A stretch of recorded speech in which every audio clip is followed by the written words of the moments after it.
Chris, what about you, man? What do you think about the movie? My one of my complaints about that movie was the whole love interest. Although it's needed at times to give you some more of the dramatics of the movie, it's not, because it's a fight movie. There's adversarial things occurring anyway. There's the training, there's the back and forth. So you don't always necessarily need to throw something mushy in the realm of romance into it, because there's enough tension and angst going on with the situation at hand anyway in these types of movies. But I do understand why they do it. Not only do people relate to it, but also real life is going on for these athletes as well in the middle of training, so they kind of want to convey that portion as well.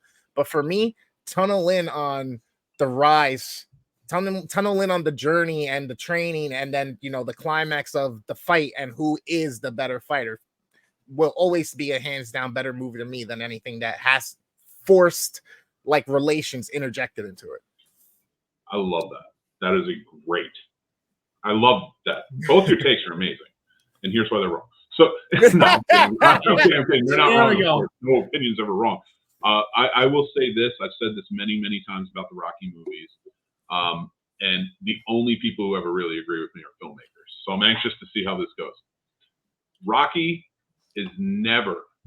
was never a boxing or sports movie. Rocky is a movie about humanity and taking sports stars and showing that humanity of them. Now, here's the thing. Rocky IV did not follow that. Rocky IV is a boxing movie. And that is why when it changed up and it became a movie about boxing in that movie, it worked and it was so glorious, but I think Stallone knew at that moment, I need to go back to Rocky V where there's humanity in it.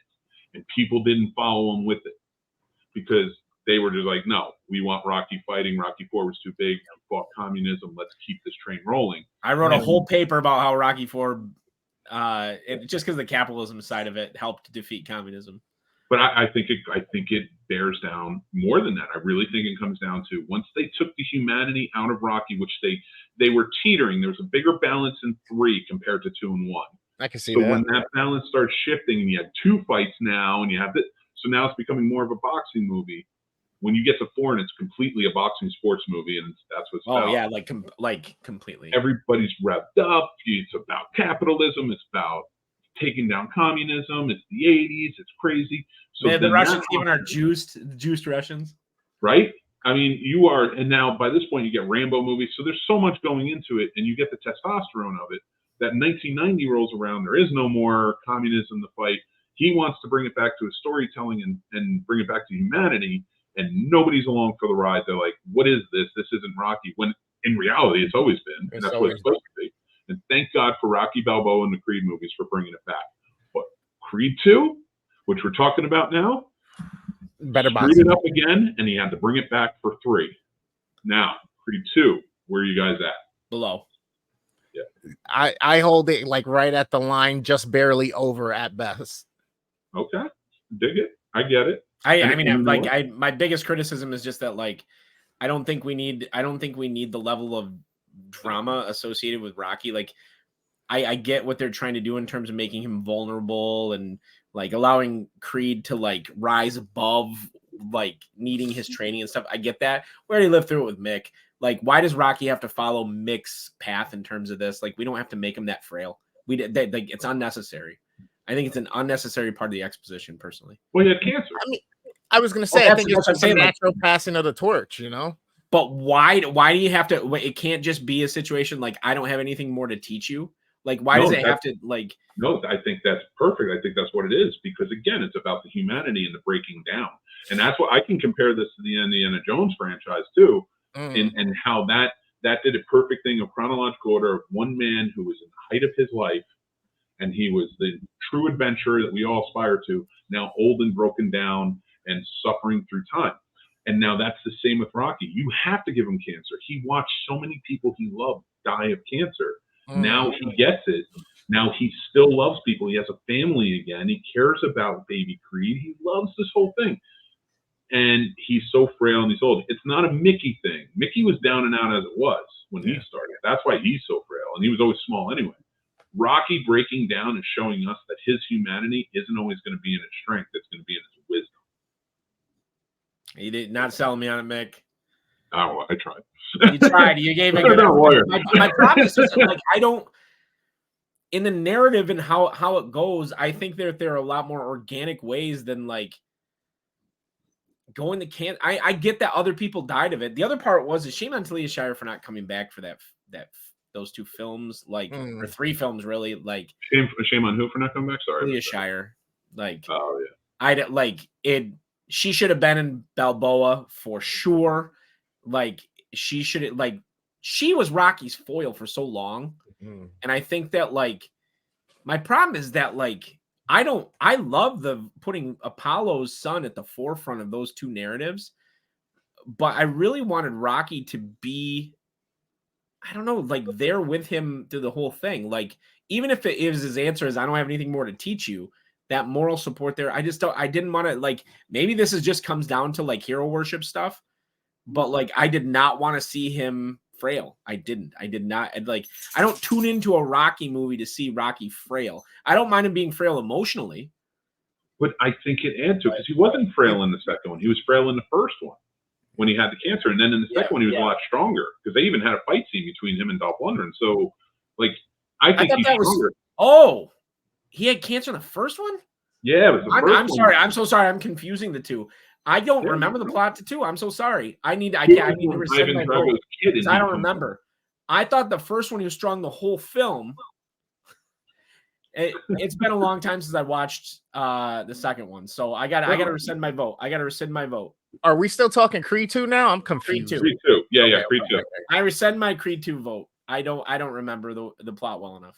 I agree with me. Creed 2. No. To me, if anything, going from Creed 1 to Creed 2.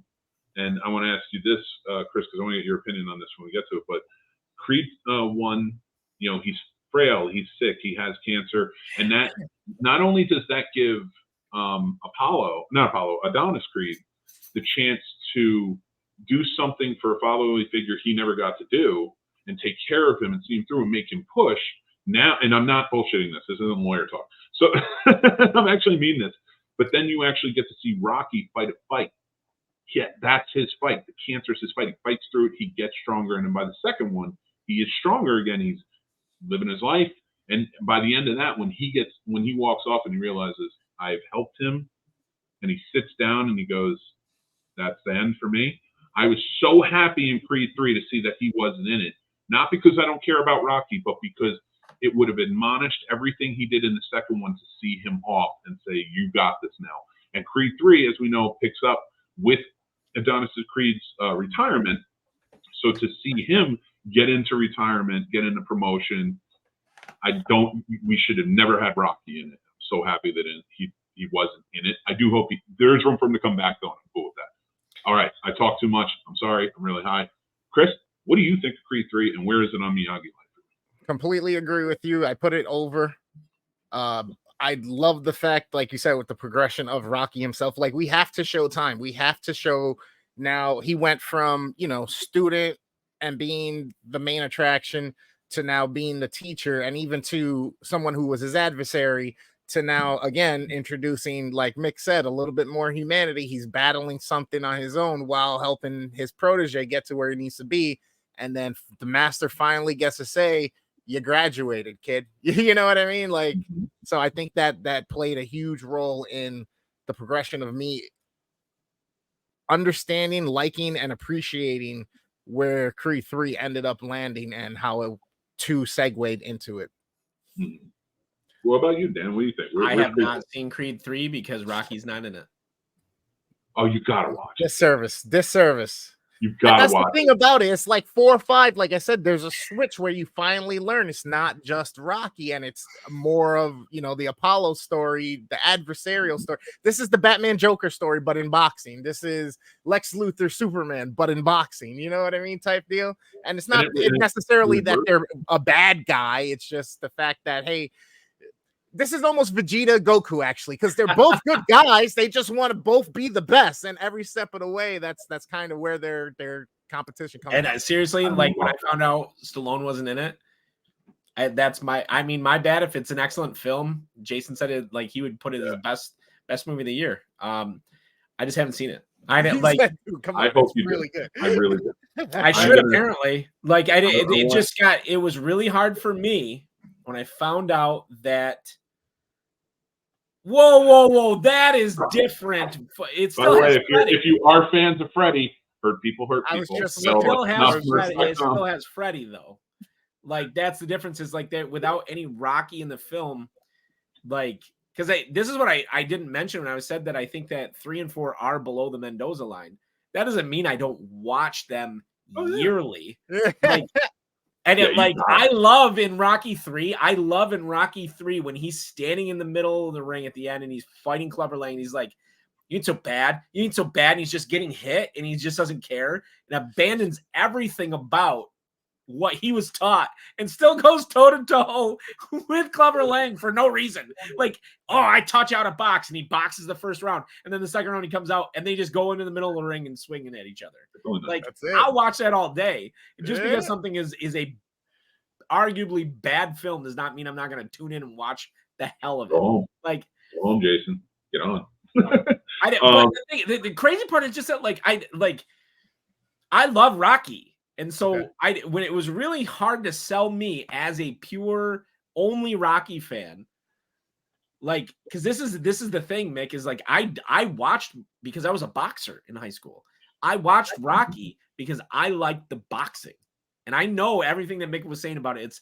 It's a story about the human condition, about like what it's like to be down and out, all the different stuff. I know. I just don't care. What it's like to be a creeper and super persistent until you get the girl. So you have a corner in your apartment. To be fair, like, dude, have you ever? So you watch those late 70s films, and even like Blade Runner, the scene in Blade Runner where he kisses. Oh, who's the actress's name, Mick? I don't know the. Sean Young. Yeah, he kisses Sean Young, and that's supposed to be romantic somehow. Like, no, that's the best part, and that's what I love about the misconceptions in these movies. It's Rocky is the same, and a lot of people seem to think these aren't heroes; they're anti-heroes. We cheer for them because they're the ones that are on the right for this, but they could easily be on the bad at any moment doing the wrong thing. So when he was like, let's take Deckard kissing Sean Young's character. I can't remember her name at the moment, but kissing her character. Well, she's a replicant. Does it matter if she has a name? Yes, of course. Shut up. I'm hot. So him kissing her and forcing that kiss on her is never meant to be romantic. It's meant to show his feelings of domination over a replicant. They're so beneath him. He can do whatever he wants at any time. And it's also to show that men often, that's how they always did things with women. So it's a really good, listen, I got a video planned that I'm putting together that covers like Deliverance and things like this. Yeah. That's gonna blow your socks off. I'm telling you. You're gonna have some fun with it. Wait. Is there gonna be ways that you like argue points or justify Deliverance? I justify Deliverance as being an absolutely essential movie to watch. Okay. Yeah. I'm with you on that. It is a quintessential movie that is covers the topic of rape. Okay. It is absolutely, and the more I've been studying this and looking into it and reading things on it, it's John Borman and his ideas for that are insane. Like it blows me away because the whole point of that movie in every aspect, right down to where they are, where they're from, what the town people are doing, how it all works, is not about class. It's not about rural versus city. It is 100% about power domination and rape. And it's supposed to make us feel exactly how women feel all the time. And it does. Think about it. Who's seen that movie here? Of course. And how do you feel about that movie? I never want to watch it again. Exactly. And women live with that every single day. Yeah. So like that's a great, like, I mean, and people don't seem to get it. If you say that somebody, hey, have you seen Deliverance? Yeah. Is it horrifying? Yeah. You gonna watch it? No. Where do you put Deliverance on the? I'm not giving it up. Oh, on Miyagi Line, above. First of all, filmmaking wise, it's a wonderful wonderful made film with a lot of intensity and so much like God, the camera angles in that. When he shoots him with the arrow and his body drops and he's standing there. Yeah. Oh my God, it's a powerful shot. And especially, or when you're watching the horror of John Voight being stuck to the tree, like cinematically with the sound is just astonishing. I agree. When I get high, I feel like I'm in a planetarium, right? So I agree 100% with you. Enjoy it. No, I agree 100%. It's above the Miyagi Line. It's above the Miyagi Line. I just don't like the movie. To contrast, here I am loving Rocky 3 and 4, and I put it below. I do not like Deliverance, and the rape stuff aside, like I just don't. I don't like. I don't. How old were you when you watched it? 17. First time, I think. Yeah, and have you watched it ever since? No, I won't. I don't. But I don't. I felt the same way. My friend made me watch Irreversible. Oh my God! Never. I won't watch it again. Another one, Antichrist. Have you ever seen that? It's a Lars von Trier film. I'll never watch. I'll never watch it again. They're just films that to me, like, it's weird. I can see them as art, but like I don't understand watching them. No, Antichrist is stupid. I don't even put that on because even like filmmaking wise, like fine, like, you're an idiot, Lars. But because it's a terrible story. Like when I'm talking about with Deliverance, when I'm talking about like Irreversible, which I implore you, Chris, watch it as a filmmaker. Oh my God. Oh, as a filmmaker, cinematography wise, you're going to be blown away. But there is a rape scene in it with Monica Bellucci, and it's one of the most uncomfortable, like right up there with Deliverance, uncomfortable. And it's genius filmmaking because of why and how they did it. And what it tells in the story and where it goes, because where you start, because the whole movie is in reverse. So you watch this movie in reverse, and each time is like the scene that's supposed to be before, and you get to the end, and you're like,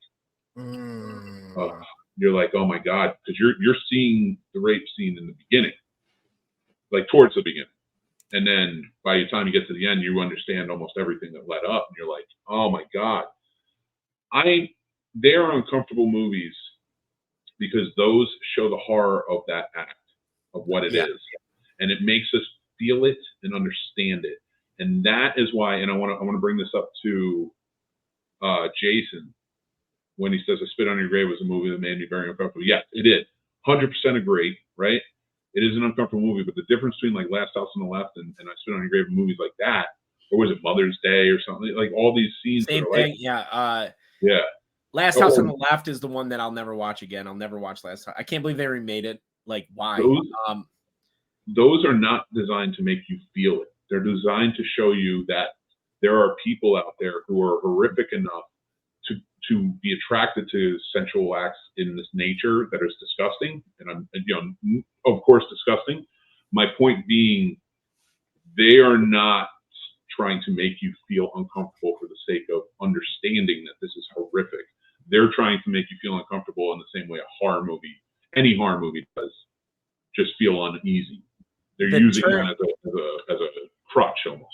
The scene in Last House on the Left that I'll never forget, they've just finished raping this poor girl, and they've put her in the lake.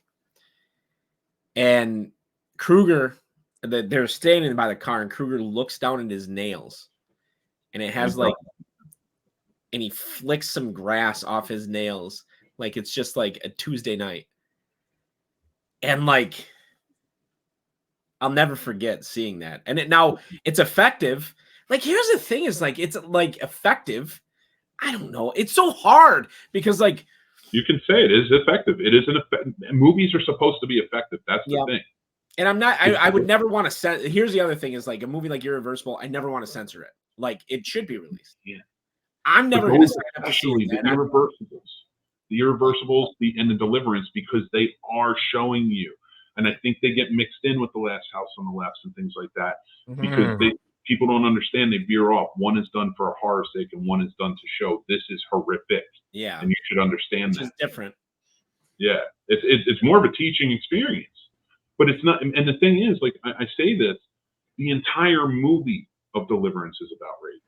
The entirety of it, every aspect, from the dueling banjos to what the characters are, what they're saying, the exchanges between everybody, all the way up to them running, because they killed these people to protect themselves, and them running from this town because they think that the jury is never going to set them free. Why do women run after rape and not tell anyone? Because our society has shamed them for so long. That's a perfect representation. They're ashamed. They did something, and they killed an intruder on them, and that should just be self-defense. But they're so afraid that public opinion is going to be against them. They're trying to run. They're trying to get out of there. And by the time they get out, and they're hurt, and they're taken in by the town, and everyone is a completely opposite from what they expected, and they just knew what happened, and they felt what went down, or they found out what went down, and they realized, let's just let the dam break and just forget it all. And that's how many times have women been told that? There's no evidence. Let's just let it go.